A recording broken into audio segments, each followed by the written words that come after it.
Hey everybody, how's it going? So today I've got a little bit different of a video, a review I've never done, and that is a review on ski boots. And I have a few ski reviews if you look back on my channel. So today, what I've got is a K2 Revolve Pro. And this is this year's model. First things first, they're 100 flex, as you can see right there. And it says on the tongue 100 flex. You can get a 110 and a 120, I believe a 130 flex tongue for these also. And these boots are definitely on the narrower side. They have a 99 last, 99 width. So that's a definitely a low volume boot. So if you have a super wide foot, these might not work the best for you. So that's something to keep in mind. They have a heat moldable shell, and they have an intuition liner, which I really like the liner style. This way, instead of the traditional plastic overlap boots, you have your tongue, then obviously you have your shell here. But when you put your foot in there, what's overlapping your feet is just this liner, which goes back to the full tilts and even the Raichle boots from the 80s and 90s, which definitely makes for a very comfortable boot, and I can tell that just from putting them on my feet. These are standard 53, 55 Alpine sole. These are not a grip walk sole. Also a very lightweight boot. They're like 1,830 some grams, I think, in like a 26, and mine are 27 and a half. They're like in, mid 1800s for a boot, which is pretty light. For a standard Alpine boot, this is a very light boot. I do love the cable design, classic, like I said, Raichle full tilt design. I just really do love the look of this boot. So we're going to get on some snow tomorrow, and then I will report back to you guys on the full review and see what I think. Also, a quick note, these are a 3-buckle boot versus your standard 4-buckle overlap. This is a Cabrio boot. Then you got your power strap up top, which you can also get a more heavy-duty, stiffer power strap.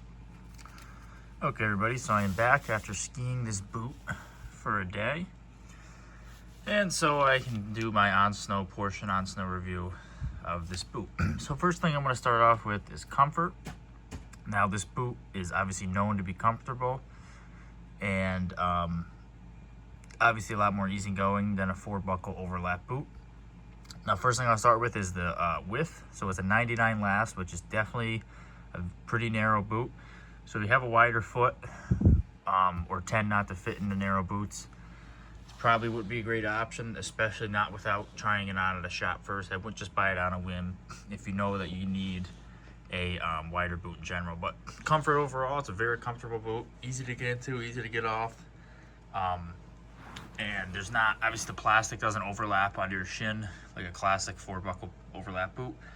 So it's just a liner wrapping your foot, and then the tongue goes over that, but there's no pressure on no weird like pressure points on the plastic like you can kind of get out of an overlap boot sometimes. So comfort, very comfortable. If you want to ski all day and you don't want to have annoying pains in your feet, as long as you don't have a wider foot, this would be a great option. So first thing I'll get into is GROOMERS, how they perform on GROOMERS. So this boot actually does surprisingly well on a groom slope, as long as you are just kind of making carving turns and driving the front of the boot, driving into the tongue, because that's going to be the stiffest part of this boot is the tongue. Laterally, so side to side, doesn't give the best support. So like if you're going to make some kind of rounded turns down a head wall, using your edges a little bit but not full on carving, kind of still like digging your edges in to slow yourself down a little bit, these boots aren't going to be the greatest thing at that. They like more of a like a mogul style turn, like if you're just gonna swish them side to side, like I've shown a video of myself doing here. That is the best way to ski this boot. That's how you're gonna get the most positive feedback out of it. You can do some more rounded turns with it, but you're gonna have to kind of see what the boot wants to allow you to do. It's not gonna support you like a 4-buckle boot in that way, but just carving down a slope, if you're driving the front of the boot, for me personally, I'm not that big of a person, and compared to some people, I'm not that heavy, and I don't drive into it like a racer would into the boot. So this for me carves just fine. I can make it carve just fine. But like I said, laterally it doesn't have quite the support, but if you're making some shorter skidded mogul turns, this boot is excellent for that. And then talking about moguls, I had this boot in a ton of moguls yesterday, which is mostly why I bought this boot, because that's kind of my main focus is moguls. That's what I like to do, moguls and trees, which obviously in the trees it gets moguled up. These are definitely exceptional in moguls. The progressive flex is pretty nice. You flex into it. You know, the more you flex into it, then it'll give you that kind of rebound out of the tongue. It'll get, you know, like you drive into it and hit that nice point of stiffness there. So progressive flex works great in the moguls. And I haven't adjusted the lean. You can adjust the forward lean on the boots, but the way they came from factory seems to be working just fine for me. I don't really want to be any farther forward, and being farther back might kind of not benefit me too much in the moguls, so that I have to drive forward a little bit too much. So, but there is adjustable. I think there's 3 different settings, if I'm not mistaken, that you can adjust the lean, and it comes with a set of shims. So it has a set of shims in it, and it comes with an extra set, and then you could run the boot without shims at all if you wanted to just drop the lean back as far as you could. But I'm just going to leave it the way it is for now. Now, talking about this boot a little more, when you see a boot like this, if you're old school or if you're into older skiing history, like myself, you're gonna think of a Raichle boot, or you're gonna think of or full tilt, which full tilt became K2, and I think 2022 was the last season for full tilt boots, and then K2 bought them out, and they transitioned to the K2 name, which I think was a great thing to do, because someone like myself probably wouldn't have ever bought a full tilt boot, because when you see your full tilt, you're like, oh, park. But now K2 has done a lot of things. They make a 3-piece boot like this in a pin, an Alpine Touring, and they make a bunch of different 3-piece boots. So it kind of opens it up to a more all-mountain skier versus just a park skier. Which obviously these boots are still going to be great. I don't do much park, but I did hit some jumps on it, and it does support you pretty well on the landings. Obviously with the progressive flex, it works nicely. It's pretty forgiving on the landings. But I would have never probably bought this boot if they hadn't transitioned to K2 as a name, because it kind of made me see them in a little different way than just, you know, a full tilt, you know, you think park boot. But there's a lot more to this boot than just park. Now, if you go back to 1984, Bill Johnson, a downhill skier from America, he was on a pair of Raichle Flexons, which I'll show you here is the exact same design as these boots, essentially. And even if you have an old pair of Raichle shells, the liners from these modern day K2s and all the parts will work with them. So it's not much has really changed. It's the same design.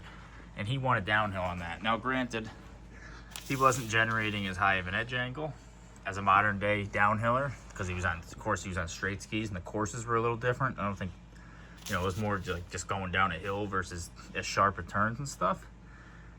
But this boot is a lot more than just the one-dimensional park boot that you might think it is. You know, then again, like if you're an ex-racer and you are generating a super high edge angle, this boot you're probably not going to like it that much, and it's only 100 flex.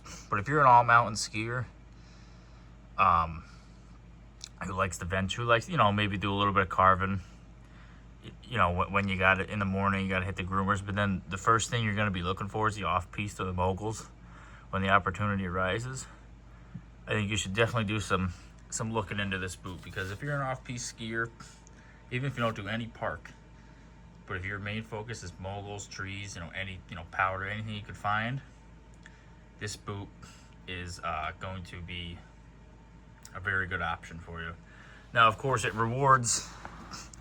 boot rewards a more upright stance versus like a racer's stance. That's going back to what I said, you know, the short skidded mogul turns down a steep head wall.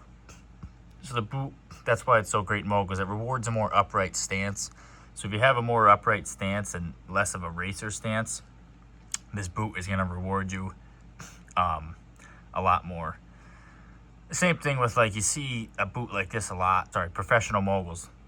Obviously, you don't see it on the Racing World Cup, but you see it a lot of mogul skiers using a boot like this, or even, you know, they used to use full tilt. Some of them probably still do, because a boot like this works well, very well for an upright stance, especially in moguls, anything powder, off-piste, anything like that. Like I said, if you're an off-piste skier, do a little bit of carving here and there, but that's not your main focus. Or of course, if you're a park skier, K2 has like the Tom Wallace Pro and some other boots that maybe suit you a little better for park, but that's not really my main focus, so I can't really speak on that too much.